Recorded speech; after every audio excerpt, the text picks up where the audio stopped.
This channel does not promote any violent, harmful, or illegal activities. All content provided by this channel is meant for an educational purpose only. বিচার চেয়ে ফেসবুকে page খুললেন তিলোত্তমার বাবা মা।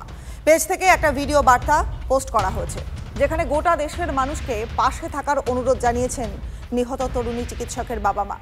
বিচারের দাবিতে ফের আওয়াজ তোলার কথা বলছেন তারা।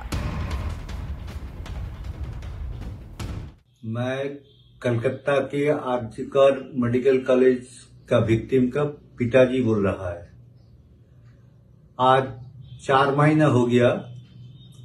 मेरा लड़की का साथ उस रात में क्या हुआ था अभी तक हमको पता नहीं चला।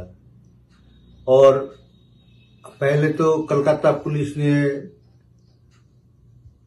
इसका तदंत कर रहा था, हमको बहुत गलत लगा। उसके बाद हम हाईकोर्ट में एक अच्छे एजेंसी के लिए बोला था और उसने सीबीआई को सौंप दिया केस।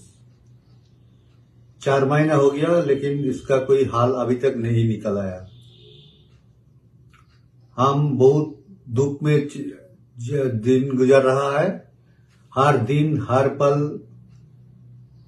हम लोगों का बहुत दुख के साथ चल रहा है। मेरा लड़की इतना साल से जो कुछ किया है, 31 साल से अपने हिम्मत और मेहनत से आया था, लेकिन दरिंदों ने वो 9 अगस्त को मेरा लड़की का पूरा सपना चूर चूर कर दिया। उसका साथ हमने भी इतना साल से जो कुछ किया था सब खत्म हो गया।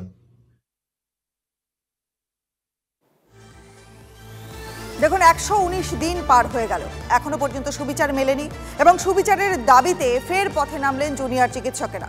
কথা বলবো আমাদের সহকর্মী সৌরভ দত্ত এই মুহূর্তে রয়েছেন আমাদের সঙ্গে। সৌরভ, জুনিয়র ডাক্তাররা বিচারের দাবিতে, তিলোত্তমার বিচারের দাবিতে আবার পথে নামছেন। কোথা থেকে কতদূর পর্যন্ত মিছিল হবে এবং কি কি কর্মসূচি রয়েছে?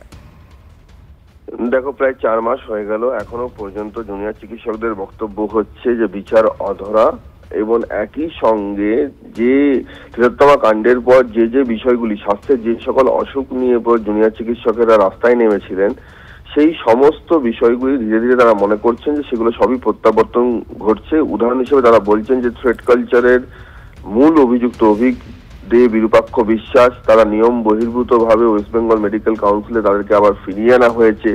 তাদের বিরুদ্ধে যে তদন্ত কমিটি গঠন করেছিল তারা তাদের বিরুদ্ধে 32টি অভিযোগের রিপোর্ট পেশ করেছেন, তারপরও তাদেরকে ফিরিয়ে আনা হয়েছে।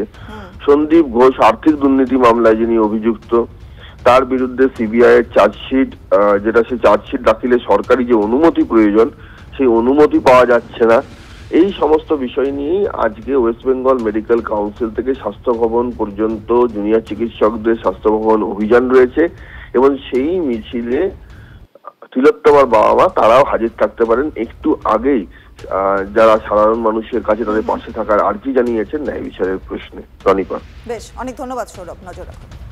রিপোর্ট হাতে আসা 2 মাস পরেও অভিজ্ঞদের বিরুদ্ধে কেন ব্যবস্থা নেওয়া হলো না এবং আর্থিক দুর্নীতি মামলায় সন্দীপ ঘোষের বিরুদ্ধে সিবিআই এর চার্জশিট তৈরিতে কেন ছাড়পত্র দেওয়া হচ্ছে না, স্বাস্থ্য মন্ত্রক তথা স্বাস্থ্যমন্ত্রী কেন ছাড়পত্র দিচ্ছেন না, এই প্রশ্নের জবাব চাইতে আগামী 6 তারিখ অর্থাৎ শুক্রবার দুপুর 3টায় ওয়েস্ট বেঙ্গল মেডিকেল কাউন্সিলের সামনে থেকে জমায়েত করে আমরা স্বাস্থ্য ভবন পর্যন্ত মিছিলের ডাক দিচ্ছি।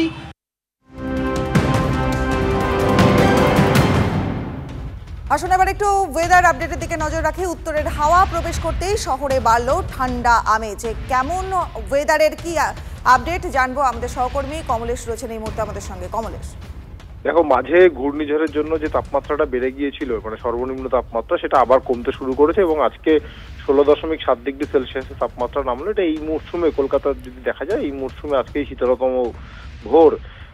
কালকে হয়তো আরো খানিকটা তাপমাত্রা নামতে পারে, কালকে এবং রোববার 15 ডিগ্রিতেও কলকাতার তাপমাত্রা নেমে যেতে পারে, কিন্তু এই স্পেলটা খুব একটা লম্বা হবে না, অর্থাৎ সাময়িক এই যে তাপমাত্রাটা কমছে তার কারণ সোমবার থেকেই আবার পশ্চিমী ঝঞ্ঝা আসছে, তার প্রভাবে উত্তরে হাওয়া বাধা পাবে এবং সেই কারণে তাপমাত্রা আবার হয়তো যেটা 15 ডিগ্রিতে নামবে সেটা বাড়তে বাড়তে আবার 17 ডিগ্রি 18 ডিগ্রিতে পৌঁছে যেতে পারে। জেলাতেও এখন যে তাপমাত্রাটা কমেছে সেটা সোমবারের পর আবার সাময়িকভাবে বেড়ে যাবে।